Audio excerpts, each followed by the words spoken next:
Um, Good morning, everyone. My name is Clyde Ledbetter. I know most everybody on this call, but just in case somebody's new, this is session 5 of our African history course from 10,000 BCE to 711 CE. So we're just halfway through our 8-week session. Today we're going to be talking about 2 areas. We're going to talk about Carthage in North Africa, and we will talk about Ghana in Northwest Africa, or West Africa, 2 incredibly important kingdoms. Well, I shouldn't say kingdoms, but empires who made their living off their locations and their control of trade. So we'll learn about these 2 places and what lessons we can take from them. As always, I'll lecture for about 35 minutes. Then we'll have our first Q&A, which is recorded. So if you have a question or a comment that you don't mind being recorded, you ask it during that period. Then we'll continue the lecture for another 35 minutes. And then we will have open discussion at the end, which is not recorded. So if you have any questions or comments that you like to make that you don't want to be recorded, you can make those then. So today will be a little different in that I'll lecture, and then the second half, you'll be hearing from my permanent teaching assistant, Daniel Roberts III, who's going into his 3rd year at Temple University studying Africology. So you'll hear from him. He'll talk about Ghana in the second half of class today. And he's also been the one letting you in, so I always thank him for his help with helping me facilitate these courses. Next week, I'll be joined by the students that will have completed their summer apprenticeship program in the Coppin African Teachers Institute, and you'll be hearing from 2 to 3 other students as well next week. So we look forward to those presentations as well. Let's get started. So where are we at in terms of the timeline? We spent the first 4 weeks. Week 1, we kind of talked about prehistory and very early African history. We talked about the emergence of early man and where Africans were on the continent before they spread out to other places in the world. We spent weeks 2, 3, and 4 in the Nile Valley. We talked about ancient Egypt or ancient Kemet, and we also talked about ancient Nubia or Kush or Ethiopia. It goes by different names. We talked about those Nile Valley civilizations in week 2, 3, and 4, and we ended last week with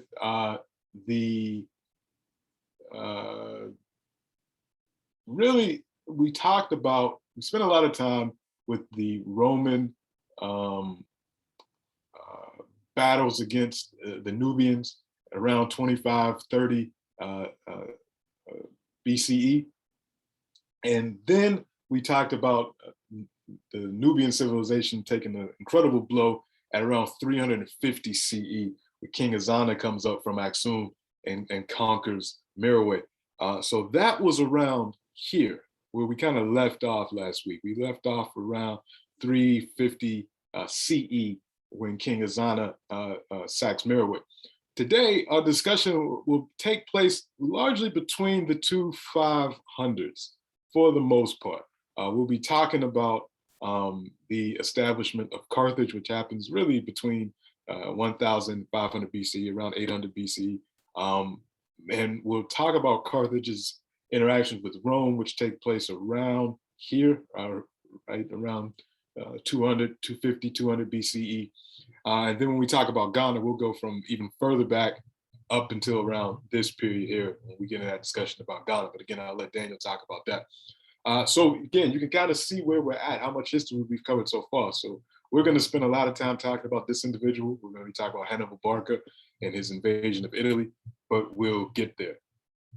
So again, the dates of kind of what we're talking about. So Carthage, really from 814 BCE, we can say is around the time where it was established to when it loses its prestige in the region as a great empire around 200 BCE. And then, of course, we'll talk about Ghana. So just geographically, we'll be spending a lot of time here in the Mediterranean world, and then we will move down into here, modern day Mauritania, where ancient Ghana was located. Okay, I gotta turn off the annotations, excuse me. 1 second.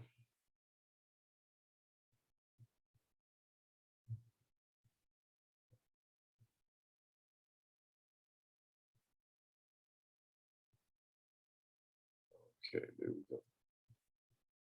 All right. So how do I get rid of that annotation? 1 second.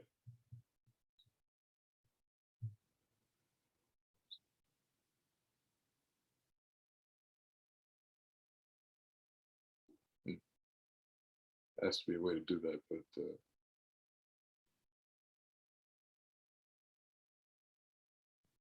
there it is. Okay, sorry about that. All right. Evidence for Carthage. How do we know what we know about ancient Carthage? Well, we have a lot of written records. So we're moving away from just relying on the oral history and archaeology to getting more into the written record of what actually went down in a lot of these places. So what we know about Carthage comes to us from Greek records. The Greeks interacted with Carthage. We have Phoenician records. Carthage was actually established by the Phoenicians, or people that came from what's now Lebanon, and as a colony of those people. We'll get into that in a second. We had that. We would have had a lot more written records, except for the Roman sack of Carthage, and they destroyed Carthage. And we'll talk about why the Romans had such hatred for Carthage, because Carthage almost destroyed the Roman Empire before it even got started. So the Romans come and they conquer Carthage, and they destroy the city and destroy a lot of records. But we still have some of the older Phoenician records that talk about the establishment of Carthage. Of course, Latin records, or the records of the Romans, and we'll talk about their interactions with Carthage. There's some Hebrew accounts of Carthage, and there's some Arabic accounts of later on about what that area was like even after Roman occupation. Of course, the archaeological record, which is where we learned a lot about what Carthage, we reconstructed a lot of Carthage civilization after the city was destroyed by the Romans through archaeology. And this applies for Carthage and Ghana, because when we get to Ghana, and Daniel will talk about this, we get into a lot of oral history and archaeology, Mande oral history in particular. So I won't go into that. I'll let Daniel go into that when he talks about it. So Carthage. Carthage is actually established around 814 BCE, even though some traditions have it established a lot earlier. So what was it? The group of people here, the Phoenicians, who live around modern day Lebanon, were incredibly adept at seafaring, at sea trade, at building ships and exploring the Mediterranean, and they were excellent traders. They used the incredible amount of timber that was available in Lebanon. In fact, you look at the map of Lebanon, I mean, not the map, the flag of Lebanon today, there's a cedar in the middle of it. The cedars of Lebanon were prized all over the ancient world. Egypt, the Temple of Solomon was supposedly constructed with cedars coming from Lebanon. They were prized throughout the world. So that timber that came out of Lebanon was also used to build ships. And they used the shipbuilding capability to explore all over the Mediterranean world, North Africa into Southern Europe. And they would establish these colonies. So they weren't really interested in taking over a lot of land per se. They were interested in controlling strategic areas so that it would facilitate their trade all over the Mediterranean. So the Phoenicians were really good at that. And they established Carthage, or in the Phoenician language, Kart Hadas, meaning the new city. So they established Carthage, and you do get some Phoenician migration to Carthage, but the city ends up becoming much more African. So the Phoenicians are there, but then they establish a relationship with the folks that live in this region, who are the Amazigh, the Berber folks. So these are folks that live in Libya, they live in Algeria, Tunisia, even as far south as Niger, Mauritania. And these are the folks that make up the bulk of the population in Carthage. So you have a Phoenician elite combined with the Amazigh, Berber folks that are living in that region. Over the years, so from around 814 to about 500, there is almost direct control from the Phoenicians over what's going on in Carthage. It's just one of their colonies. But at some point, we see a division where the Carthaginians become much more independent of the Phoenicians. And this is largely due to the fact that Phoenicia itself gets conquered by the Babylonians. And even later on the Greeks. So a lot of stuff goes on here which weakens the power of the Phoenicians. So the Carthaginians become much more independent, and they pretty much take control over large areas of the Western Mediterranean. Very, just like the Phoenicians that founded, Carthage becomes its own maritime power, or its own naval power, and controls trade throughout this part of the Western Mediterranean.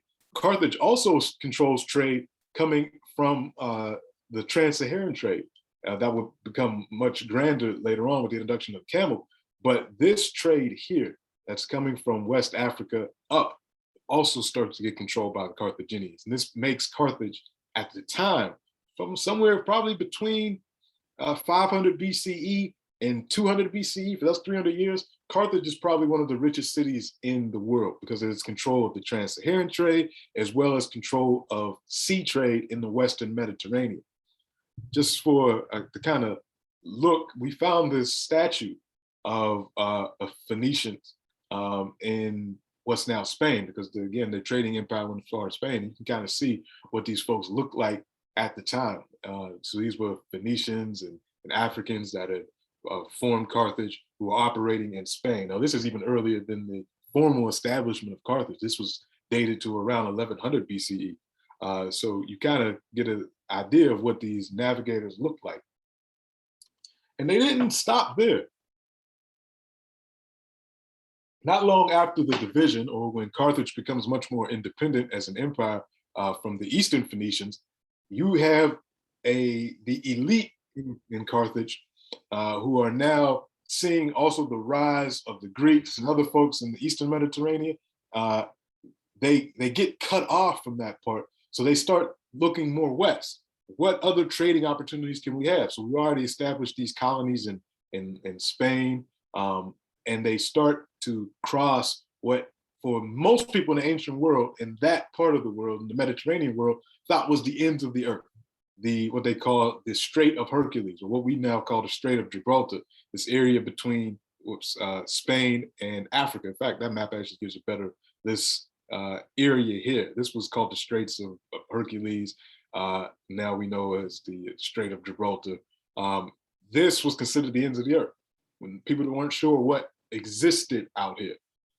So the Carthaginians dispatched Hanno the Navigator with a number of ships to explore what is past these straits. And he explores West Africa around 500 BCE. He goes from Carthage through the straits, and he explores all the way down. And some accounts have him going as far as Cameroon. Some accounts have him going only as far as Sierra Leone. But very important trip. He comes back, he talks about the people that he meets along the coast, the trade opportunities that were there. We know about this exploration because of Greek sources. Again, the Romans destroyed a lot of the primary sources in Carthage. And then he talks about a group of people that he encountered, who he thinks are people that he encounters in West Africa. And they're incredibly hairy, and they throw rocks at him, but they were able to capture a few of them. And he tries to take them alive, but he ends up killing them. But he takes their hairy skins back to Carthage. It turns out he probably encountered chimpanzees, but he thought that they were people, and he takes the skins back to Carthage. But we've lost that again. It's one of the artifacts that were lost during the Roman destruction of Carthage. But very successful trip. When he comes back, he tells people what he encountered, and writes up his travel book. It becomes very popular in the Greco-Roman world, the account of Hanno the Navigator and his trip around West Africa. This would get lost, but then refound. But again, it shows the naval prowess of the Carthaginians, that they were interested in trade. They weren't interested in conquering land. They were interested in establishing these strategic trade posts. Now, not a lot comes out of this in terms of constant interaction between Carthage and West Africa, at least not in this way. We get the interaction through the trans-Saharan trade over land, but you don't get a whole lot of interaction pretty much past Morocco as a result of this. But it is interesting to just show that these Africans were interacting with each other all the way back then. It's one of the first historical pieces of, in writing that we have about what was going on in West Africa at that time. So Hannah the Navigator, remember that name. And the thing about Carthage, a lot of these names repeat. They use the same names. The elite families use the same names over and over again. So you'll see a number of Hannibals, a number of Hamilcars, a number of Hasdrubals, and a number of Hanus. That name, they just repeat the same names. So you have to be very careful about which one you're talking about when we talk about the history of Carthage, because the names are in the record so many times. When we, at this time, so between 500 and the 300 BCEs, Carthage is establishing itself. Carthage controls a lot of these islands in the Western Mediterranean, Sardinia, Corsica, these islands here, and part of Sicily. And they're also competing not with the Romans at this time, but with the Greeks. The Greeks have control of the part of Sicily, and there's actually a battle. Before we get to this war, there's a battle over Sicily between the Greeks and the Carthaginians, in which it's really kind of ends in a stalemate. But another power is also emerging at this time, and it's coming out of Italy, and that's the Romans. They emerge around this time. And one of the great sayings of the Zulu is that, two bulls can't be in the same corral. So you got these two emerging empires. One is based off its control of the sea, and then one whose power is really based in its army, its land army. Rome had a tremendous army, tremendous military setup with the organization of their legions, and they are really trying to establish themselves as the masters of Italy, while the Carthaginians are establishing themselves as the masters of the sea. They go to war for the first time over Sicily. So the Greeks are kind of in decline at this point. This is almost a century after Alexander, and the Greeks are much more concerned with events going on in the Eastern Mediterranean. So the West is up for grabs. You got Carthage, who's established, and now this upstart Rome. And they're fighting over the strategic island of Sicily in what was called the First Punic War. The First Punic War. Punic is the Latin term for Phoenicians. And because the folks in Carthage spoke Phoenician, this is what this war was called. These were the Western Phoenicians. This is what the Romans called the Carthaginians. How Carthage was set up in terms of politically, and Rome and Carthage were very similar in their political setups. They didn't have kings. They had elected officials. In Rome, you have the Senate, and in Carthage, you have officials called suffets, S-U-F-E-T-S, the suffets. And although they were supposed to be elected directly by the people, it really was the control of the aristocracy. Whoever had the most money controlled politics. Which is really not that much different than what's going on today. But anyway, you had the suffets in control of Carthage. So it's more democratic than most places in the world. Most places in the world are controlled by autocrats, kings or queens. They control what's going on. But in Rome and in Carthage, you had some semblance of republican government, where there are representatives of the people's interests, usually the interests of the upper class, the wealthy, the elite in both places, control politics. And then you have the generals that are answerable, that answer to these elected officials, both in Carthage and in Rome. So when the two powers, the emerging power in Rome and the established power of Carthage, begin fighting over Sicily, at the beginnings of the war, you would think that if they're fighting on land, the Romans would have the advantage. The Romans had a better army, a better land army, better organized army, made up of Romans. So, the army, although Rome relied on some mercenaries, the army was made up mostly of Italians, mostly of people that were brought up in the Roman legion system. This made up their army. Carthage relied on mercenaries. They never had a large homegrown military. Carthage was much more about controlling the economics of the region. They wanted to control trade. They weren't interested in controlling land and making a large land empire, the way Tutmosis III did in in Egypt or Alexander of Macedonia did. They weren't interested in that. They were interested in controlling strategic locations, islands, and strategic ports in order to facilitate trade. That's how they made their money. So they took their money and then they invested in mercenaries, Libyan mercenaries from east of Carthage, Numidian mercenaries who are Africans from this region. These are the folks, and then later on, Greek mercenaries, French mercenaries, that they call it the Gauls, Celtic mercenaries, who are these roaming tribes in Western Europe and even a little bit up here. You had Celts up in this region as well. So they would employ these people. They would say, "You want to fight? Here, we'll pay you. You'll be in our army." But they had an incredibly powerful navy.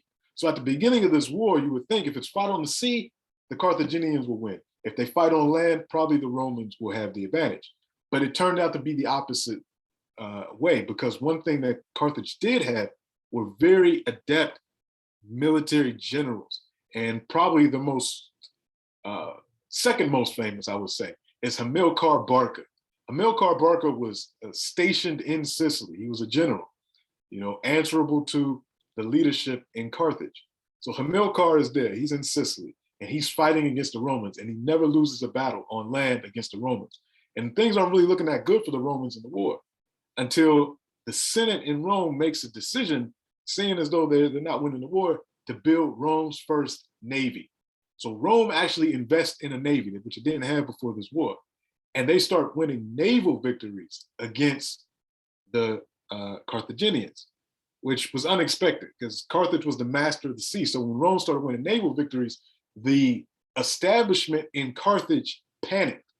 The leadership in Carthage, not the generals in Sicily. Hamilcar was undefeated. He's whooping on the Romans in Sicily. But when naval victory after naval victory for the Romans starts to happen, the leadership in Carthage says, "All right, let's sue for peace. Before we lose everything, let's just give up Sicily to the Romans. We'll still have Corsica. We'll still have Sardinia. Rome won't invade Carthage or Utica or any of our major cities. Let's just sue for peace. Let's just end this war." Hamilcar and the other generals in Sicily were not happy with this, but again, they weren't in charge. They were answerable to the elites in Carthage. So what happens is the war ends, and Rome, being the victor, decides that they're going to put some conditions on the Carthaginians for ending this war. One of the conditions was an indemnity, which is a penalty paid to the winner of a war by the loser. So the Carthaginians had to pay an incredible indemnity to the Romans. The Romans say, "All right, you lost. It's your fault that this war even happened. You're going to have to pay us." And it was a lot of money. It was a couple of talents, which in today's money was like millions of dollars, that they were going to have to pay to Rome. And the Carthaginian elite were just like, "Fine, we got enough money. We'll pay it. Yeah, it's gonna hurt a little bit, but we'll pay you." Again, the generals like Hamilcar are not happy with this because they're like, "We were fighting in Sicily. We never lost. Why don't you just let us continue to fight?" But they're recalled back to Carthage. In the meantime, so they have to get the money to pay this indemnity to Rome. Again, remember I told you the Carthaginian army relied on mercenaries.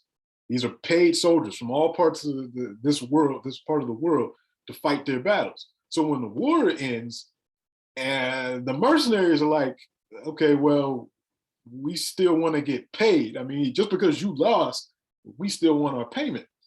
But they have to pay the indemnity to Rome. So Carthage is like in a tight spot. They say, "All right, well, we'll pay you, but we're only going to pay you half of what we promised to pay you." Not a good thing to tell mercenaries. So you have a 70,000 member strong mercenary army led by 3 men. And it's really interesting the makeup of these 3 men. You have Spendius. Spendius is a Roman mercenary. So even though he was fighting against Rome, he was actually somebody that would sell his talents to anybody. So he was working for the Carthaginians. He had been recruited in Campania, which is in Italy, and he was in the Carthaginian army, but he was fighting against Rome. So you have him. You have Mathos, who's a Libyan from this part of Africa. And then you have Autoridus, the Gaul. The Gauls are what's now France and Germany. So he had been a mercenary, gets recruited by the Carthaginians and join the army. These three men hype up all the other mercenaries, and they say, look, they're not going to pay us. They're saying they're only going to pay us half. Let's just take over Carthage, and then we'll get what we want. So they begin to attack Carthage and the cities around Carthage. And Hamilcar has to now fight against the mercenaries in what was called the Truceless War, the Mercenary War. It's called the Truceless War because it was incredibly brutal on both sides. The mercenaries didn't care because they're not Carthaginians. So when they would attack Carthaginian cities, they would just completely overrun the populations and brutalize people. And because they were in it for the money, they're trying to get paid. And when the Carthaginians would then, capture the mercenaries, there was no, we're just going to capture you and you'll be prisoners of war. You're getting killed and brutalized. It went for 3 years, 3 brutal years, right in the heart of Carthage and the areas in Africa that Carthage controlled. This war was fought in Africa. The Hamilcar Barca, who was the hero of Sicily, becomes the hero that saves Carthage in Africa because he's able to defeat, after 3 years, these mercenaries in the Mercenary War. In fact, the 3 leaders are brutally killed. Spendius is crucified, and Autoratus, the Gaul, is crucified, and then Mathis is captured, and he is drugged through the streets of Carthage and killed by the citizens of Carthage after he's tied to a horse and drugged through the streets of Carthage. So a very brutal ending. But after this, Hamilcar and his family, the Barca family, becomes incredibly popular among the everyday people in Carthage. And they're willing to follow this general, even though there's still these elected officials, the aristocracy. Hamilcar makes a decision after the Mercenary War. He says, all right, we still have to pay this indemnity to Rome. Let me go and conquer some areas in Spain, and we'll reestablish some trade posts there. We'll get the money, and then we will pay the Romans. And this is what he decides to do. So Hamilcar Barca leaves Carthage, goes through North Africa, crosses into the Iberian Peninsula, and starts controlling areas in the south of Spain. While he's doing that, he's actually killed. Hamilcar is killed, and then his son-in-law takes over for a while. Hasdrubal is his name. Hasdrubal takes over, but then Hasdrubal gets killed after one of the Celts in Spain. He's actually killed by a servant of somebody he killed before, so he gets killed. And then Hamilcar's son takes over. Hannibal Barca takes over leadership of what the Carthaginians control in Spain. So he's there.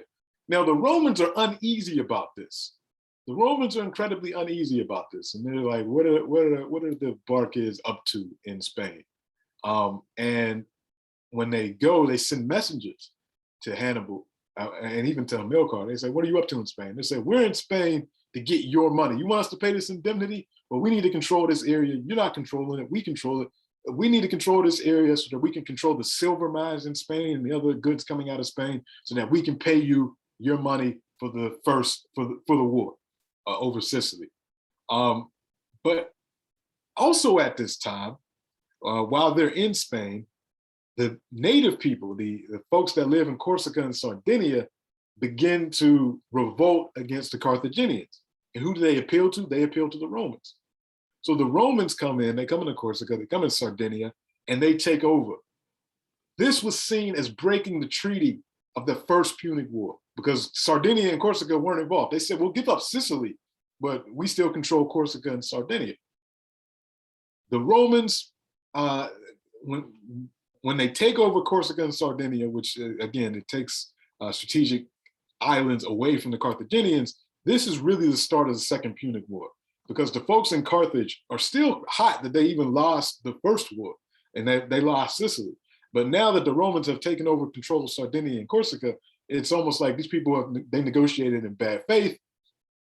They want revenge. The people in Carthage want revenge. But the war really starts over this city here, the city of Sagunta.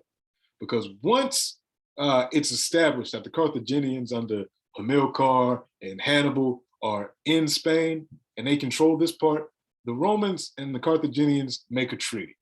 They say, all right, we know that you're there. You can't cross the river Ebro. You can't cross the river Ebro. This will be the border. If you cross the river Ebro, we'll take it as a threat, and that will be the war. And the Carthaginians say, no problem. We don't plan on crossing the river Ebro. The city of Saguntum, though, they are not happy that the Carthaginians are there. And they make a treaty, their own treaty with Rome, a treaty of friendship with Rome. They say, please, Rome, protect us if the Carthaginians ever do anything to us. Now you see where Saguntum is. Saguntum is well south of the river Ebro. But the Romans have agreed to this treaty of friendship with the rulers of Saguntum. Emboldened by that friendship, the rulers of Saguntum start attacking places that are under the protection of the Carthaginians. Because they're like, we can attack you because we got our big brother Rome backing us up, so we'll just do what we want. So Hannibal puts up with this for a while, and then he says, you know what? I'm just gonna have to go ahead and sack Saguntum because they're causing all these problems. It's south of Ebro anyway, it doesn't matter. He conquers Saguntum after a siege of a couple of months, and he conquers Saguntum. Of course, this gets back to Rome, and Rome has a decision to make. Do we honor our treaty of friendship with Saguntum and come to their aid, or do we wait until and see if Hannibal's going to cross the river and then deal with it then? So while Rome is thinking about this, thinking about how they're going to react to Hannibal attacking Saguntum, Hannibal in his mind goes, you know what? I'm not going to give the Romans time to amass an army and go over and come into this region and set up, because Rome had no real presence in this region at the time. They're going to have raise an army and either across the sea or across the Alps and set up there. So Hannibal says, instead of giving Rome time to organize an army to come into the region, I'm just going to go ahead and attack Rome. Now, this has some historical debate around this. Again, remember, Hannibal is not the leader of Carthage. He's a general. Carthage has a political elite that's supposed to make, treaties and do all these things. But he and his family have been operating pretty much almost semi-independently in Spain for all these years. The leadership in Carthage will say they didn't authorize Hannibal to do what he's about to do, to attack Rome. But there's some historic, because he wouldn't have been able to get the supplies and things that he needed without their approval, because they're still trying to negotiate with Rome. But he does it. He makes a decision that instead of giving Rome time to organize and establish troops in this region, I'm just going to go attack Rome. So he raises an army of 90,000, or actually 100,000 troops, and some records say 100,000. 90,000 of them are infantrymen. And this time is a little different. There's a lot of Carthaginians in the army at this point that are very loyal to Hannibal, because even their generals were elected. Hannibal's father had been elected general. Hannibal's brother-in-law, Hasdrubal, had been elected general. And then Hannibal himself had been elected general by the army. So the army elected its own leaders. And they knew, because of his military genius and his military knowledge, that he'd make a good general. So they elect Hannibal as general. And he has Carthaginian troops, but he also has a large number of mercenaries. Again, that's the Carthaginian tradition, is to hire mercenaries. But it's not as reliant on mercenaries as previous military adventures in Carthage had been. So he gets his troops together and he starts marching through Spain, through France, and then over the Alps with an army that included infantrymen, cavalry that were Numidian cavalry, and then the most historically lasting element of his military campaign, war elephants. He brought war elephants into Europe for the first time. So you got a lot of these people in France, in northern Italy, in what's now Switzerland and all that, who had never seen elephants before. And this man is marching over as a very treacherous route that he's taking, but he's doing it because he doesn't want to fight the Romans right away. He wants to surprise them, and this is the fastest way. It's unexpected. No one expected him to go through the Alps, go through this mountainous region, especially not with an army that's 100,000 strong, that's going to come down into Italy over the Alps. And he does this. And largely, I mean, one of the major motivations for this, had the Romans not taken Corsica and Sardinia, this probably wouldn't happen. But at this point, Hannibal is saying, we don't have a choice. If we allow the Romans to regroup and bring an army down there, they're going to take us out of Spain. So we might as well just attack them before they have a chance. And he's incredibly successful. After his army crossed the Alps, he does lose a few thousand soldiers in this march through the Alps, but his army is still strong. And it's incredibly frightening to the people that live in northern Italy, because again, they're seeing war elephants for the first time. So you have these legions of Romans that are seeing this animal. Imagine never seeing an elephant before, never even hearing of an elephant before, and all of a sudden you're a teenager. Roman legions made up of teenagers, people in their 20s, and you're standing there, and you're in formation, you're ready to fight, and all of a sudden you see this couple-ton animal decked out in armor. Sometimes they had archers on top of the elephants charging toward you. That's a very a frightening sight, and they're making all this noise, and it's scary. So he was incredibly successful, and he's making his way through Italy, capturing town after town after town. So the Romans are, but he doesn't attack Rome straight away. He's trying to encircle Rome, and this is a very treacherous act, because some of these towns, they submit voluntarily. They just say, okay, we see your forces, we just submit. Some of them fight.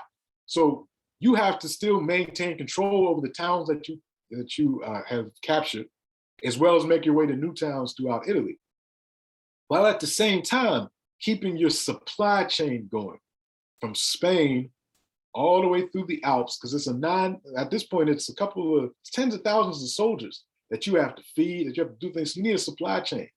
You can't just rely on controlling the farms and other things in the places that you conquer, because then that would cause the local people to be upset with you, and might cause rebellions. So you're constantly fighting and trying to retake these towns that you conquered, and at the same time the Romans are amassing their army and they're fighting you as well. The Roman Senate makes a decision. They say, look, we know it's strategically more important not to defend necessarily these cities in Italy. We can always get those back, and the people there will fight themselves. But we need to cut off Hannibal's supply chain in Spain. And this is what they do. They send a general named Scipio to Spain, and he fights against Hannibal's brother, and he actually defeats Hannibal's brother in Spain, and retakes Saguntum and some of these other cities in Spain. In fact, they cut off Hannibal's brother's head, and then they send it to him in one of the towns that he controls in Italy. They cut off his head and send it to him in one of the towns that he controls there. The Romans also send an expedition to Carthage itself, and they begin a naval expedition in Carthage. The Carthaginian elite, seeing this, now they're like, oh, no, they're attacking Carthage, our homeland. Hannibal, you got to leave Italy. No matter all the victories that you had, and the fact that you never lost really in Italy, you have to come back and defend Carthage. And Hannibal is forced to do this because his supply chain has been cut off. He's kind of like stuck in Italy. So he leaves Italy and he goes to Carthage. When they get there, there's a battle of Zama in 202. And this is what the final defeat of Hannibal's army. The Romans are actually able to win. And again, they put another indemnity on Carthage. This is the end of the Second Punic War. Somebody asked, Punic, again, it comes from the Roman word for Phoenicians, because the Carthaginians spoke Phoenician, they wrote Phoenician, so that's where the word Punic comes from. The Second Punic War ends, but then a few decades later, the Romans are like, we don't ever want Carthage to rise up again because they almost destroyed our empire before it even started. So they destroyed the entire city. They even, in some historical accounts, they even put salt in the ground so nothing would grow again, completely razed the city to the ground. Hannibal actually goes on to not only depend on mercenaries, but he becomes a mercenary himself. And he continues actually to fight against the Romans, but on behalf of other people, including some of the Greek city-states. He actually ends up in Armenia at one point fighting against the Romans, and it's not long before he spends a lot of decades actually in the eastern part of the Mediterranean, selling his military knowledge and his experience fighting against the Romans to other kingdoms. And eventually he's surrounded at one point by the Romans, and he takes his own life rather than being captured by the Romans. That happens, in the Eastern Mediterranean world. One of the other reasons the Romans were able to control this area when they actually do come into Carthage is because the Numidians also revolt against the Carthaginians at the same time. And Numidians become allies of the Romans from this point on. So this group of Africans here who are, had been subjects of Carthage for many years, they revolt as well, side with the Romans, and it's kind of a wrap for Carthage at this point. But it's always interesting when we think about what history could have been, because had Carthage won this war, different choices were made by the Carthaginian elite. Had they even drawn the first Punic War, had they not recalled Hannibal's father, Hamilcar, back from Sicily, and they continued that fight, who knows how history would have been different if Carthage would have become the top dog in this region as opposed to Rome, because Rome is still a baby at this point. It's not going to be until another 200 years later that we see, or 250 years later, that we see the Roman Empire in full bloom, where it controls everything from Britain to the east, all the way over into Byzantium and Syria, actually in the Eastern Mediterranean world. So yeah, Hannibal Barca crossing the Alps, and this becomes very famous in history of his war elephants crossing the Alps and the battles that they fought against the Romans, and just his military tactics. One of the greatest generals in world history is Hannibal Barca, and even his father, Hamilcar. So I talked about that. I just want to talk a little bit about the Numidians before I close out. Again, that's that group that sided with the Romans, and they would become an ally of Rome. In fact, one of its kings, King Juba II, was an incredible leader in Rome. His father, King Juba, I think he rebelled against Rome at some point, and Rome had to check him, and he dies, but then they take his son back to Rome, and he grows up actually in the household of Augustus, the same emperor that was fighting against Queen Amanirenas in Nubia. Augustus had also, like I mentioned last week, adopted some of Cleopatra and Mark Antony's children in Egypt. And Juba actually marries Cleopatra VII's daughter, one of Cleopatra VII's daughters. And then he goes back, controls Numidia as an ally of Rome. He wrote a lot of books. He was a multi-genius, very understudied character in African history. But he was an ally of Rome, and the Numidians are people that are worth looking at as well. But I'm going to stop this. Yeah, just a little bit more. He wrote books on history, language, arts. He was an emperor, an ally of Emperor Augustus. So I just wanted to mention King Juba II, somebody that's worth looking into. I'm going to stop now and open up to any questions, and then I'm going to turn it over to Daniel to talk about Ghana. So if you have any questions or comments, please raise your hand. And Daniel, let me know in the chat what's in there. So what's in the chat, Daniel? I don't see any other hands. Somebody asked, where does the word Punic come from, and is it the origin of the word punish? No, again, Punic comes from the Latin word for Phoenicians. And so because the Carthaginians spoke Phoenician, the Punic Wars were called essentially like the Phoenician Wars, Rome fighting against folks that spoke Phoenician. And that's where that comes from.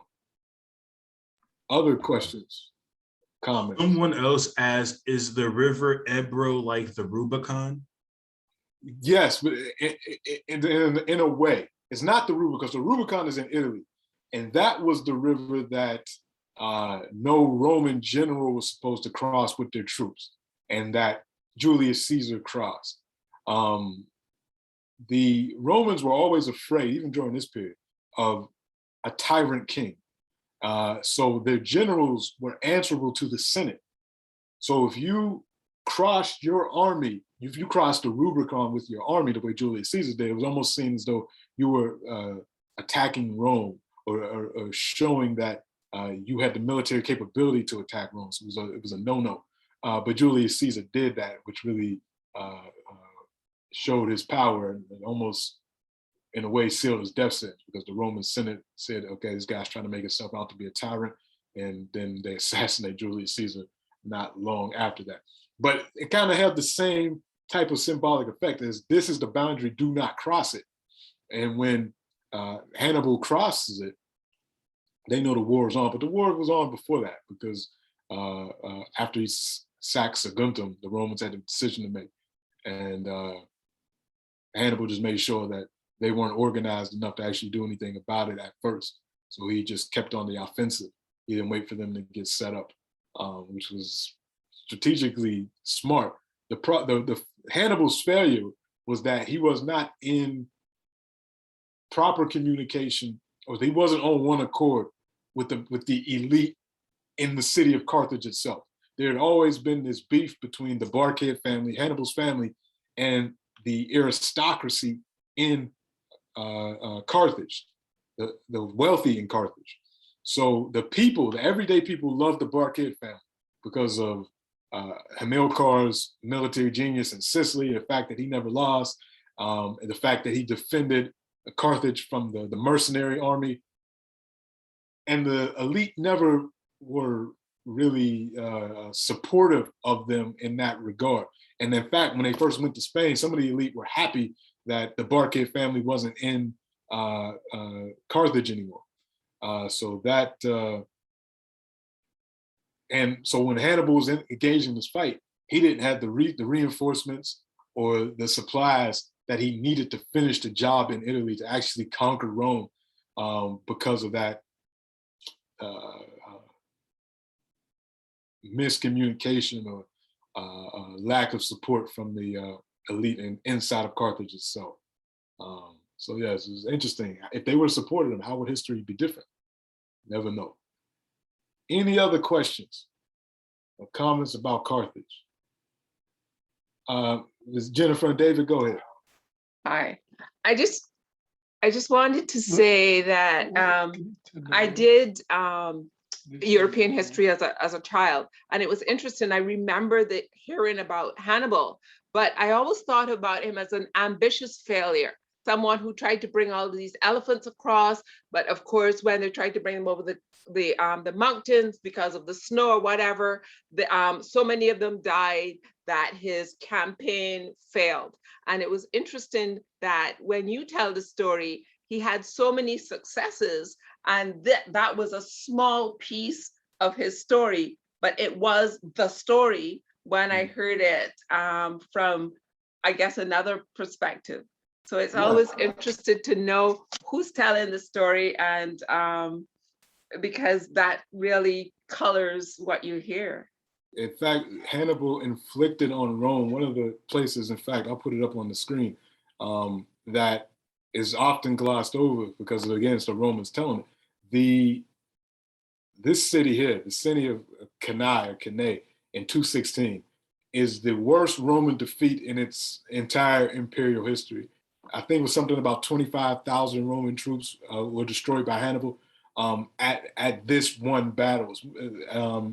So this is well after, he crossed the Alps. Now, he did lose a lot of troops and some of those elephants crossing the Alps, but it still was enough to strike fear in the Italians.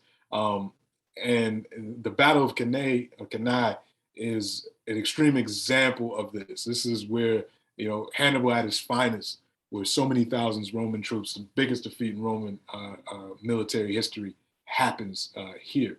It's just really because the Carthaginians didn't supply the troops, and the Romans were able to outflank, and they defeated his brother in Spain, cut off his supply route, and then they attacked Carthage itself, that the war came to. And then the revolt of the Numidians, that kind of, but Hannibal himself probably, had he had the supplies that he needed and the support that he needed, probably would have taken all of Italy. Now, I don't know if he would have been able to hold it forever, but it would have been very different. History would have been very different had that happened. All right. So we're going to move. We're going to move now into West Africa, and I'm going to turn it over to Daniel. Again, Daniel Roberts III, he's a student going to his third year studying Africology at Temple University, and he's going to talk about Ghana. So Daniel, the floor is yours, and you can share your screen. And all right, let me go ahead and get that up.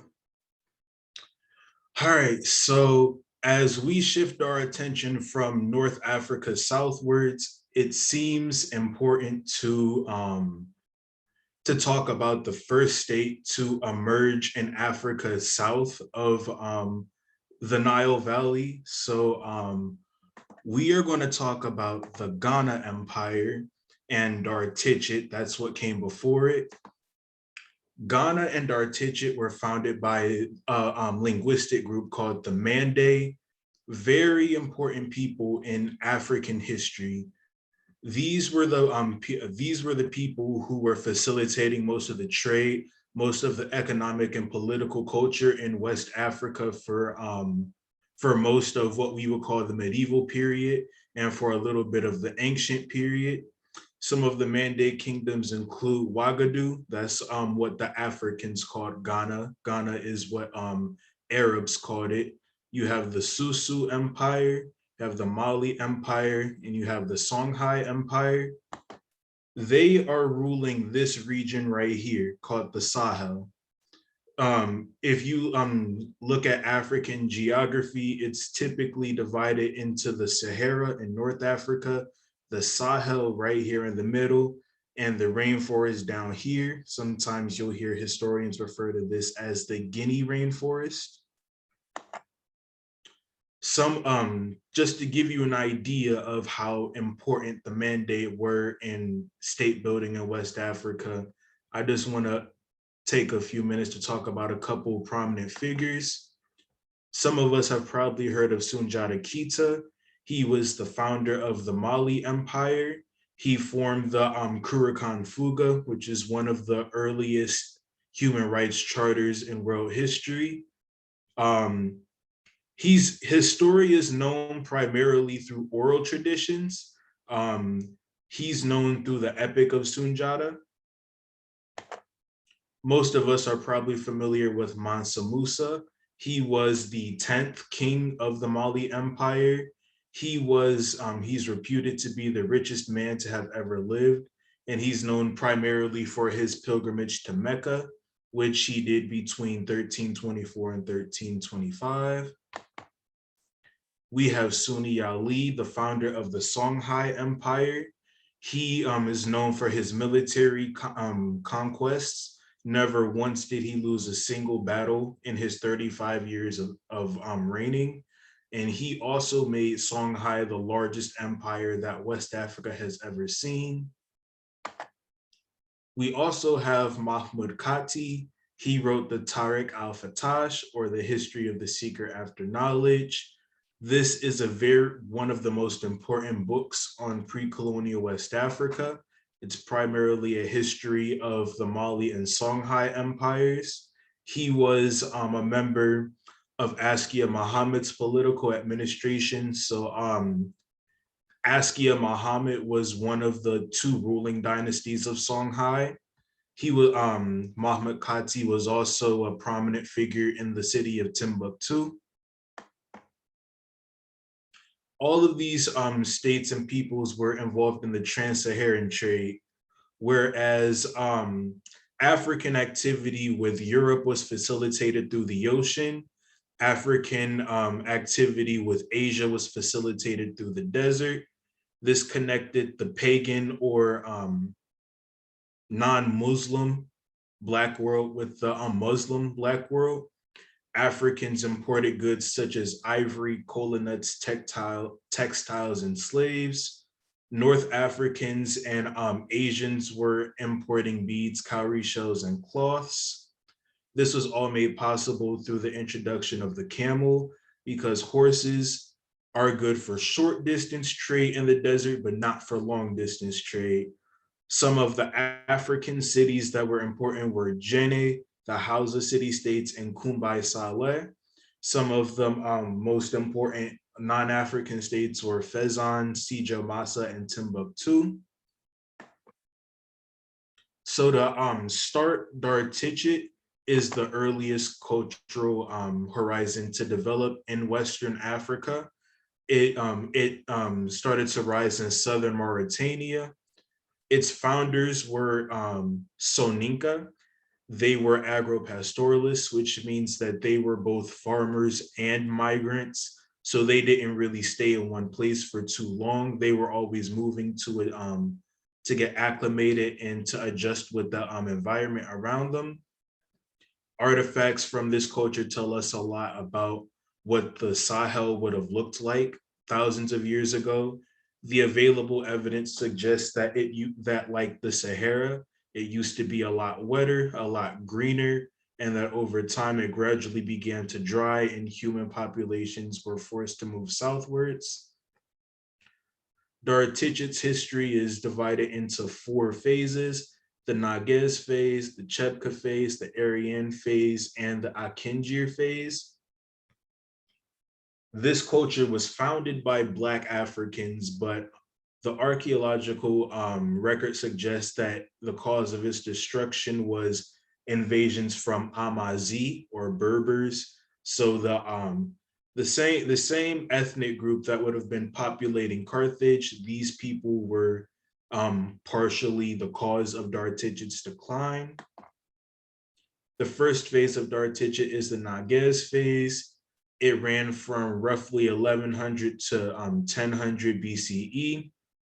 This was the most important of the Dar-Tichit phases. This was when most of its artistic activity was at its height. This was when the people were at peace the most, when they weren't really at conflict.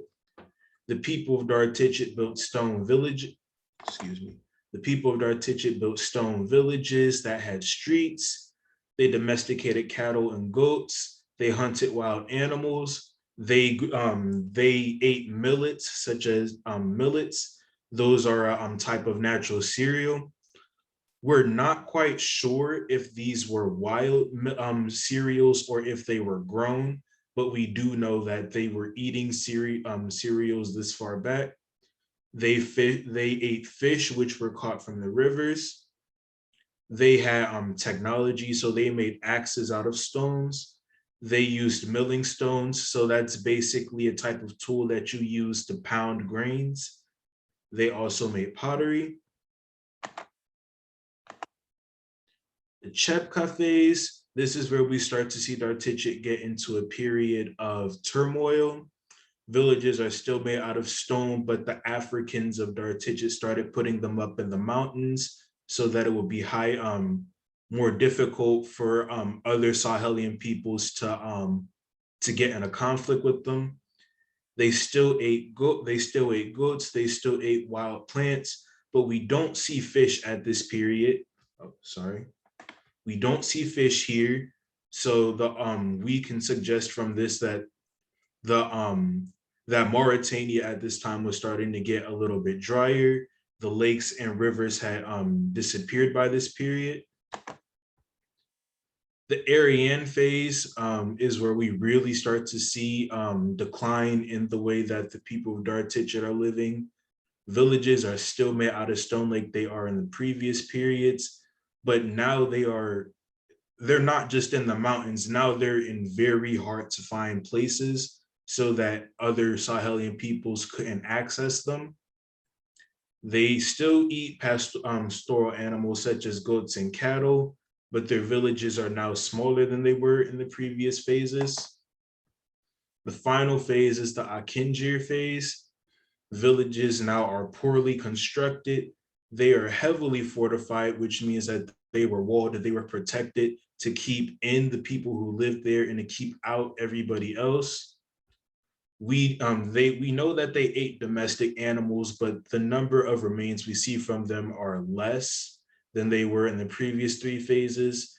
Pottery isn't as impressive as it was before. Their stone tools and their metals weren't as impressive as they were before.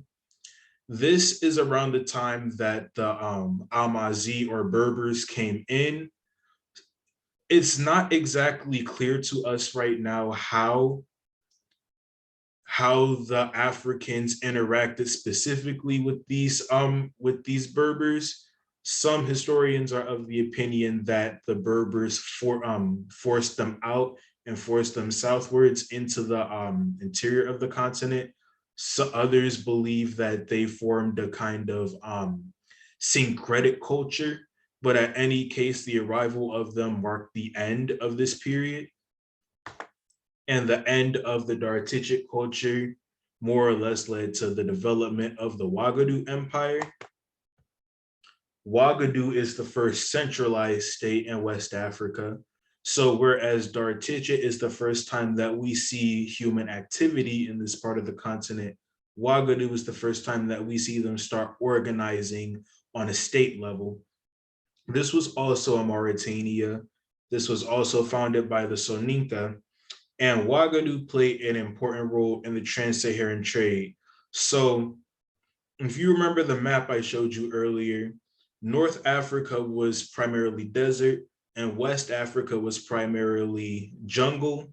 Ouagadougou is situated in the middle of that. So Ouagadougou was able to facilitate North African and Asian goods coming into Africa, and they were able to control African goods coming out of Africa. So geography is very, very important. They grew powerful through the use of iron. The people of Ouagadougou were able to smith iron to make metal-tipped spears. That gave them a huge advantage over their neighboring ethnic groups, which fought using bones and wood. And its history is primarily known through the writings of Arab historians. It had several capital cities throughout its history, but right now we're only aware of one of them.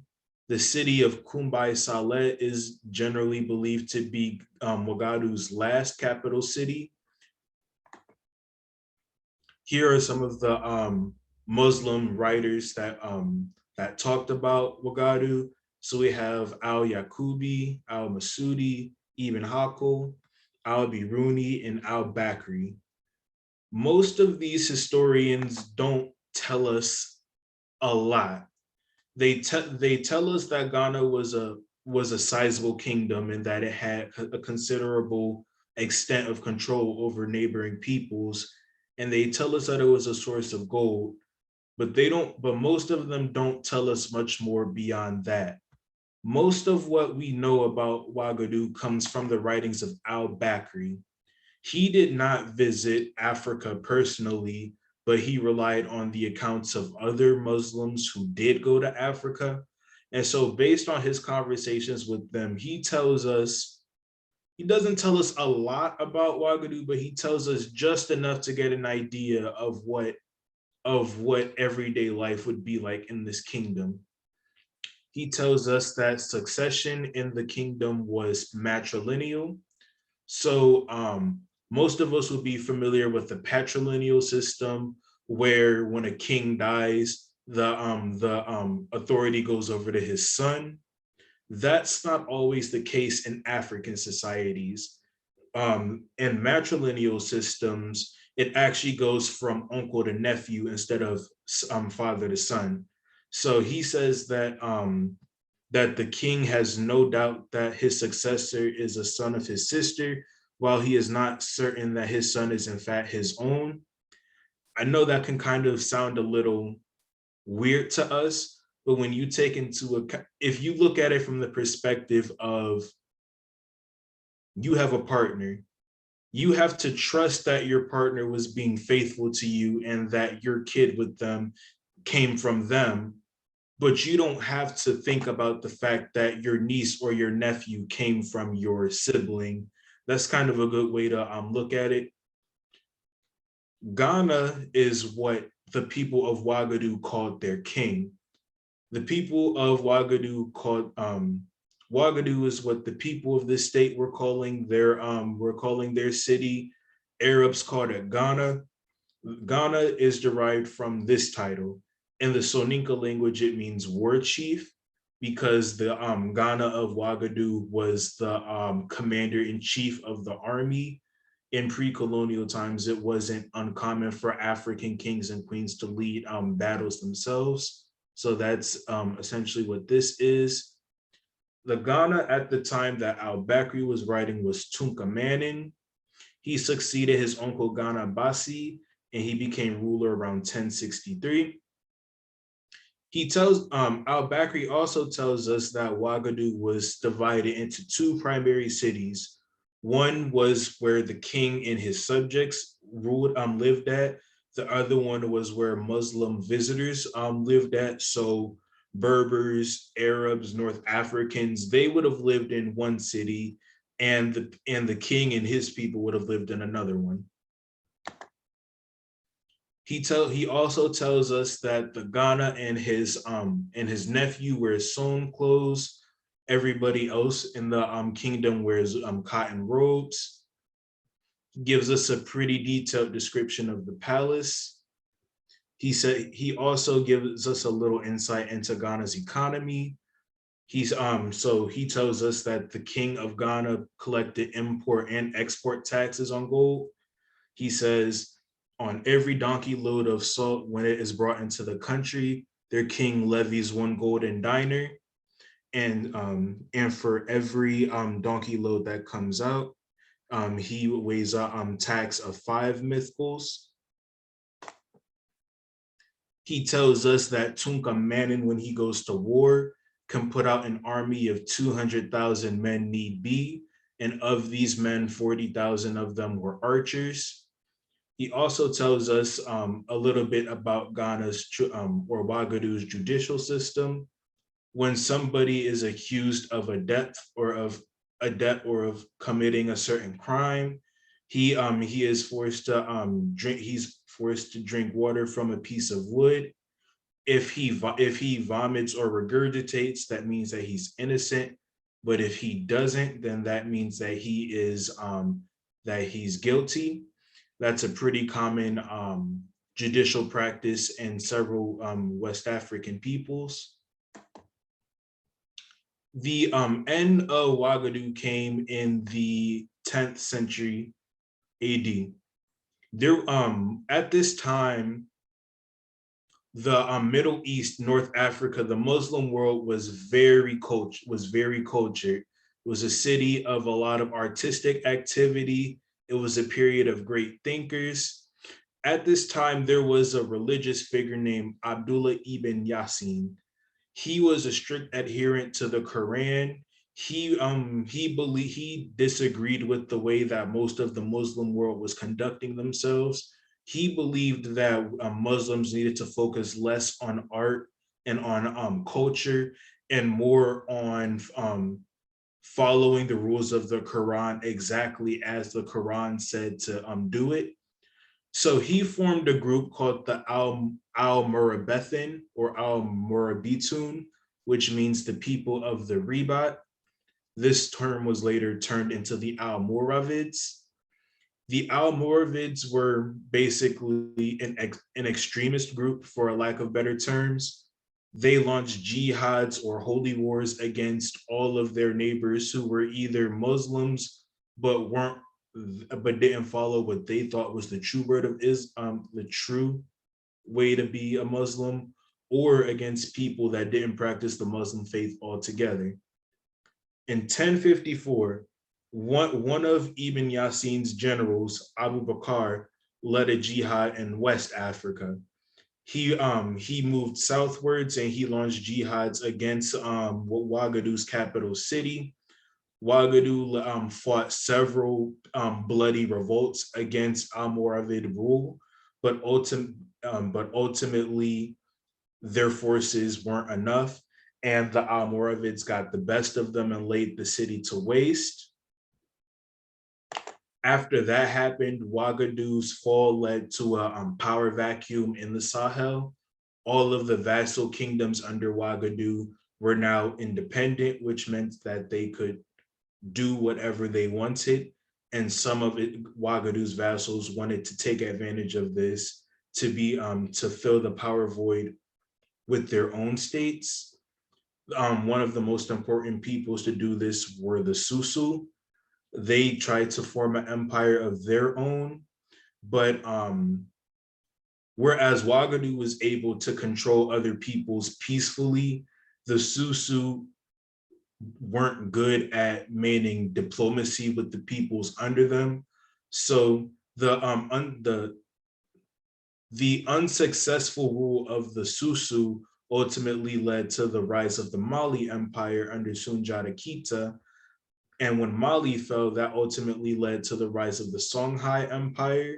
So if you want to look at it a certain way, state formation among the Mande peoples is almost in a linear fashion. You start with Dartichit leads to Ouagadougou, Ouagadougou leads to Mali, and then Mali leads to Songhai. And I believe that's it. Here's some more resources if you want to read more about West African history. If you want to read about the Mande, I'll keep these here. But that's about all I have for right now. You got a question when you were talking about Dartichit. How do we know about the information about the diet and the conflict and the other things? Most of what we know comes from archaeology. West Africans didn't document their history through writing in the same way that people of North Africa did.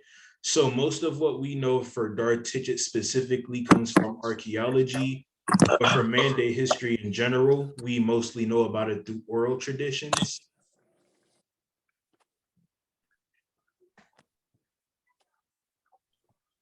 Okay. Anybody else have any questions for Daniel?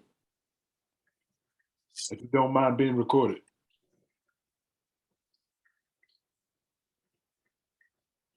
Any questions? Got it. Thank you. All right. Yeah, really good presentation. It gave us a lot. And again, it goes a little bit over where we're at, but it starts earlier. We covered a good amount of history today. And then the key thing joining these two civilizations together is this idea of if you can control strategic trade points, your kingdom can go incredibly rich. In Carthage, we're talking about control of strategic points in the Western Mediterranean, whether it's those islands or whether it's parts in Spain. And then in Ghana, we're talking about control of that gold, salt trade, and those traded items coming from West Africa up into the trans-Saharan trade. So very important for state formation around the world.